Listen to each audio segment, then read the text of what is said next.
Olá, um bom sábado a você que sintoniza a programação da TV Primavera de Criciúma. Hoje, dia 7 de janeiro de 2017, no ar, Boletim Primavera. Clésio Salvaro, o novo prefeito de Criciúma, tem como prioridade no primeiro ano de seu governo reconstruir o Paço Municipal Marcos Rovares, praticamente aniquilado após 2 incêndios consecutivos em 2015.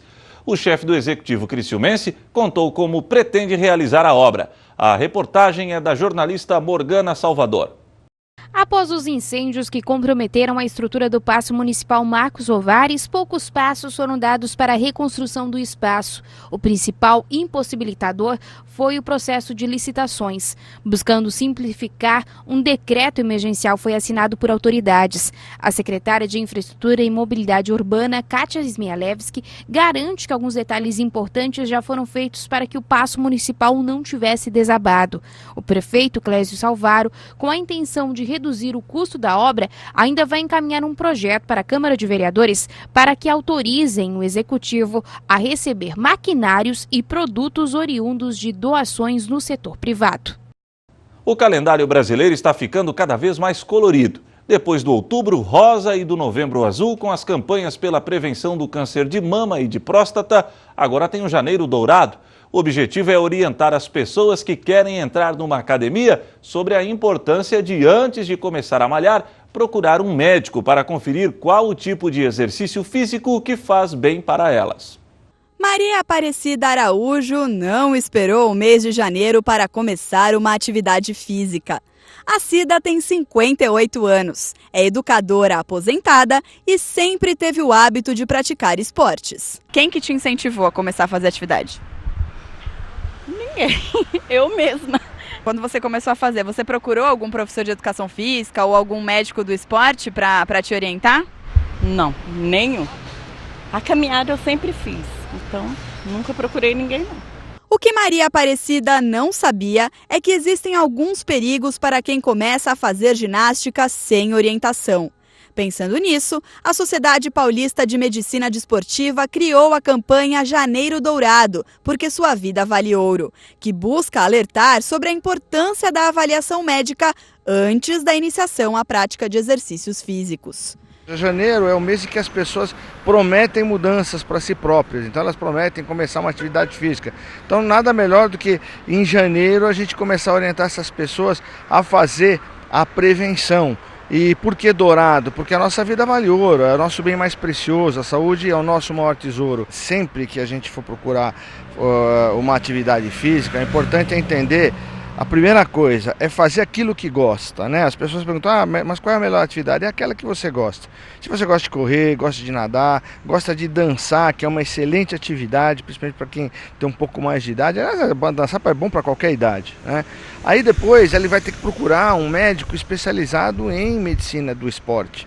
A campanha Janeiro Dourado começou em 2017 na cidade de São Paulo, mas tem o objetivo de se tornar permanente, avançar a outros estados e outras regiões do Brasil. O foco será sempre incentivar a prática de atividade física e a adoção de hábitos saudáveis, mas com orientação médica. Segundo o especialista, a primeira preocupação para quem quer começar a fazer atividade física é com a parte cardiovascular. Muitas vezes você tem uma alteração, uma arritmia, e você não sabe que você tem essa arritmia e a causa, uma das causas mais frequentes da morte súbita exatamente são essas arritmias. Então é importante que se procure o cardiologista para detectar uma possível alteração através de um eletrocardiograma. Depois, acompanhado de um exame laboratorial básico, saber os níveis de glicemia, que é o açúcar no sangue, colesterol, triglicérides, e a partir daí corrigir as possíveis alterações. Cida não tem nenhum problema de saúde, mas não sabia dos riscos que poderia correr ao iniciar as atividades físicas sem orientação médica. Só que uma coisa ela aprendeu na prática. Se você para de fazer, você sente na pele. Então, para mim ainda é melhor do que os remédios. A campanha Janeiro Dourado está sendo divulgada este mês, mas os cuidados com a saúde devem ocorrer durante o ano todo. Se for uma pessoa que não apresenta nenhum problema clínico, é importante que ela, cada 6 meses, 1 ano, ela faça uma atividade. Agora, se ela tiver uma doença de base, se for um diabético tiver um aumento de colesterol, for um cardiopata, enfim, ela tiver uma doença em que ela tem que ser controlada, é importante que a cada 3 meses ela seja avaliada pelo especialista, faça os exames novamente, para ver se aquela atividade está surtindo o efeito desejado ou se há uma necessidade de um ajuste. Que muitas vezes a pessoa não tem um plano de saúde ou ela não tem uma condição de pagar um profissional, é saber que as grandes universidades possuem o seu serviço médico, principalmente do esporte, atuando e atendendo essas pessoas de uma forma gratuita. Agora o esporte. O Criciúma continua se preparando para a atual temporada. E para a boleirada estar entrosada dentro de campo, é preciso checar se está todo mundo em dia com o condicionamento físico. O quadro clínico dos jogadores também está sendo conferido pelo departamento médico do clube. Por aqui, o início da temporada 2017 está a todo vapor. Os 25 atletas que fazem parte do grupo passaram por diversos exames para certificar como está o físico e, posteriormente, todos os atletas devem ser avaliados, juntamente com a equipe médica e técnica, para definir a melhor retomada de cada jogador. Temos 7 tipos diferentes de exames. E provavelmente os únicos 2 que irão sobrar para a gente agendar depois serão os exames da psicóloga e da nutricionista, que são com horários marcados. Então não vai dar para atender todo mundo agora pela manhã, né? Eles vão continuar até a tarde de hoje, porém hoje à tarde, já às 16 horas, já temos um treinamento, né? Então quem sobrar, quem não conseguir ser atendido nesse período até antes do treino, vai ficar para depois na semana para ser completada a avaliação. E daqui a aproximadamente uma semana a gente vai entregar um relatório com tudo que foi feito para a comissão técnica para ser avaliado. Os exames que estão sendo realizados são os mais variados, que checa desde a parte física até o emocional dos atletas. Os atletas, a princípio, fazem uma atualização cadastral com exame físico médico, né? Coleta de sangue e urina para exames laboratoriais. Os atletas que têm um teste ergométrico recente vão fazer apenas um eletrocardiograma, e os que não têm vão fazer uma esteira, né, numa clínica de cardiologia da cidade. Eles vão passar por exame odontológico, tá, para uma avaliação biomecânica da fisioterapia, que está sendo feita aqui agora, vocês podem ver. Uma avaliação psicológica, uma avaliação da nutricionista, uma avaliação com a preparação física da parte do FMS, né, que é o profissional, o preparador físico Ramon faz, e uma análise da fisiologia, que vai a princípio ser feita agora, mas ser completada amanhã com um teste de campo. Como a equipe é a mesma que estava aqui no ano passado, fica mais fácil para a equipe de profissionais da saúde poder realizar o trabalho. Com isso, já tem uma noção de como os atletas podem evoluir. Estamos com um grupo hoje que é remanescente do ano passado, então muitos atletas nós já conhecemos, e nós já temos um banco de dados que nos permite, né, nós temos dados importantes relacionados a cada atleta. Sabemos que esse início de temporada é um início onde que o atleta vem das férias e isso acaba, né, ele perde um pouco da sua condição física. E isso faz com que nós venhamos a ter que melhorar essa condição para que o atleta possa, então, estar trabalhando dentro daquilo que a gente precisa, que é o ideal para ele, para que ele atinja uma ótima performance nas partidas. Então a gente precisa de um banco de dados, e esse banco de dados a gente precisa fazer inúmeras avaliações para que a gente saiba qual é o estado atual desse atleta. Dentro disso, são feitas avaliações dentro da fisiologia, dentro do departamento médico, dentro da nutrição, psicologia, e a gente faz, então, todo esse encaminhamento para que a gente possa saber realmente o que o atleta mais precisa, para que quando ele estiver participando dos jogos, a gente possa, com o resultado dos jogos, melhorar cada vez mais a condição física e as outras condições que o atleta precisa aperfeiçoar. Tem 2 jogadores em particular que estão começando a temporada com alguns problemas, que é o caso do zagueiro Rafael Silva, que apresentou dores no tornozelo devido a uma lesão no ano passado, e o caso do Marlon, que teve que passar por uma cirurgia no nariz devido a uma pancada que o jogador levou no ano passado. É só o Rafa Silva, né, que no final do ano passado ele teve uma lesão de tornozelo, teve uma entorse. Fez um tratamento de mais ou menos 20 dias, tá? Jogou mais algumas partidas e agora no fim do mês ele retornou dizendo que estava com um pouquinho de dor, tá? Daí então a gente tratou ele durante o mês de dezembro, já com uma melhora, e já está liberado para o treinamento. O Marlon é o seguinte, como ele teve no meio do ano passado aquela fratura do osso nasal, né, e do maxilar, na época a gente escolheu por não fazer nenhum procedimento cirúrgico, avaliado também pela otorrino que avaliou ele, né? E resolvemos deixar para as férias e para a pré-temporada, antes da pré-temporada. Então o Marlon fez a cirurgia há 3 semanas, tá? Só que daí o médico que fez a cirurgia recomendou que ele ficasse mais 14 dias sem fazer atividade. Porém, ontem conversamos com o médico e ele liberou para atividade física sem contato, né, sem risco de choque.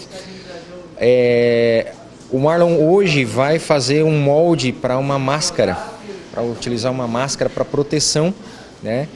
Então hoje ele vai fazer e daí ele vai ser liberado para as atividades com a utilização da máscara, né, protegendo ele de qualquer novo trauma na região. Ele fez uma rinoceptoplastia, tá? Ele corrigiu um desvio de septo.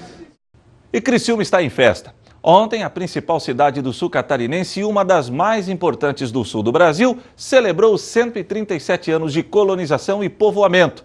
O que era um vilarejo se transformou em símbolo de esperança e prosperidade para povos de todas as partes do mundo.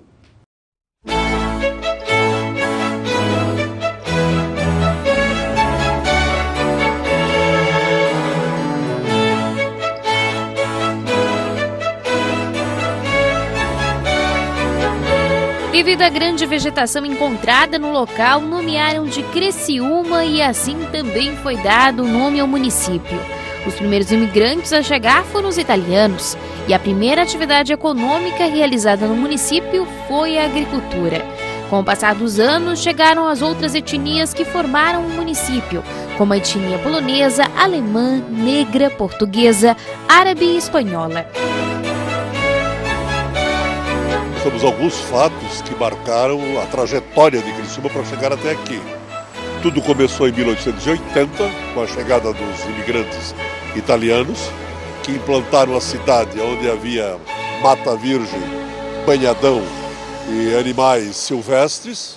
E dali foi dado pontapé, começaram e a cidade é isso que está aí. Agora, o que aconteceu ao longo do processo? Há 2 fatores aí que foram preponderantes para que Criciúma crescesse da maneira como cresceu. A descoberta do carvão e a sua exploração e a chegada da rede ferroviária federal com a estrada de ferro Dona Teresa Cristina.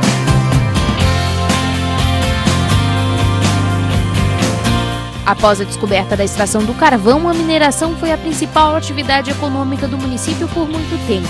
No entanto, com o desenvolvimento, acabou fortalecendo ainda mais diversos setores da economia, o que tornou a cidade ainda mais forte em momentos de crise, como o da atualidade.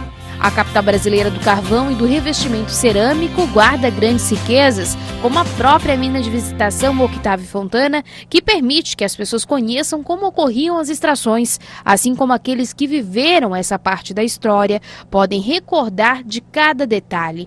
E falando da história, o Museu Augusto Casagrande, assim como a Casa da Cultura Neuza Nunes Vieira, traz um pouco dos principais momentos vivenciados na história do município. E um dos pontos simbólicos da cidade é o Monumento das Etnias, que homenageia as 5 principais etnias colonizadoras fundamentais para o desenvolvimento de Criciúma. As casas que restam da Idade Primitiva, que é a casa ali que foi do prefeito Cincinato Naspolini na Praça Nereu Ramos, o Museu Augusto Casagrande, a Casa do Ferroviário, mas especialmente nós temos hoje uma mina de visitação que é a única do Brasil, que é a mina de visitação Otávio Fontana, ali no bairro Arquimedes Naspolini, que é o nome do meu pai. E temos um parque, né? Aliás, temos 2 parques que poucas cidades no Brasil possuem, que é o Parque das Nações e o Parque Centenário. O Parque Centenário é aquele que hospeda o Paço Municipal, o Teatro Municipal, o Ginásio Municipal, o Centro de Convenções, o Teatro, e o Parque das Nações é onde temos os grandes equipamentos que remontam à história primitiva. Temos ali a réplica da primeira estação e da última estação ferroviárias e temos uma réplica também de uma locomotiva com os vagões transportando os transeuntes que gostam, evidentemente, de fazer turismo naquela área.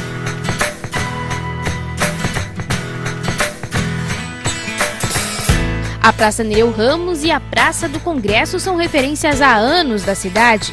Hoje tratamos também do Parque das Nações Cincinnati Naspolini como um grande espaço para a prática de esportes e atividades físicas. E assim, aos poucos, vamos analisando o desenvolvimento do município, que agora já cresce de forma organizada e planejada. Lembrando os heróis do passado. Assim como diversos espaços marcantes que o município tem, inclusive o Criciúma Esporte Clube, que leva aos 4 cantos do Brasil o nome de Criciúma.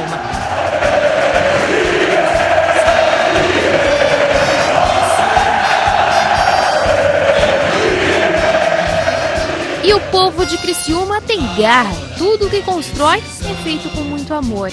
Essa é a diferença dos criciumenses, que acolhem a todos que chegam. O suor deste povo é fator responsável pelo crescimento dessa terra, que já é um município referência no estado de Santa Catarina. Criciúma, nosso clube de amor, alma, garra e coração.